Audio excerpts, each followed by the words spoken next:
Hello বন্ধুরা, তো আমার নাম মৌমিতা দাস আর আমার চ্যানেলের নাম মৌমিতা দাস শর্টস। তো আমার চ্যানেলটা কিন্তু 3000 ওয়াচ টাইম পূর্ণ হয়ে গিয়েছিল, কিন্তু আমার চ্যানেলে ওয়াচ টাইম পূর্ণ হয়ে যাওয়ার পরে আমি যখন অ্যাপ্লাই করেছি তো আমার রিপিটিটিভ আর ইউজ কন্টেন্ট দিয়ে দিয়েছে। তো আমি অ্যাপেল ভিডিও দেওয়ার পরে ওরা বলছে যে প্রত্যেক ভিডিও কী করে আলাদা সেটা তুমি প্রমাণ দাওনি। এবার আমি কি করে তাদের প্রমাণ দেবো যে প্রত্যেক ভিডিওর থেকে আলাদা?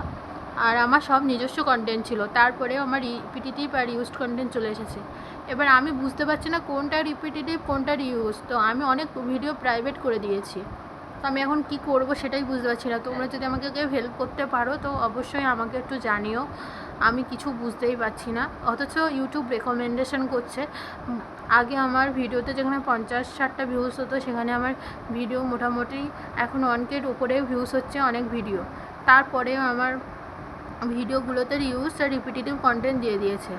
এবার আমি কি করব? আমার চ্যানেলটা কি রিমুভ করে দেবো নাকি চালাবো নাকি মানে ভিডিও ছাড়বো, কিছুই বুঝতে পারছি না। তো তোমরা যদি আমাকে কেউ হেল্প করতে পারো তো আমাকে জানিও, প্লিজ একটু হেল্প করো দয়া করে।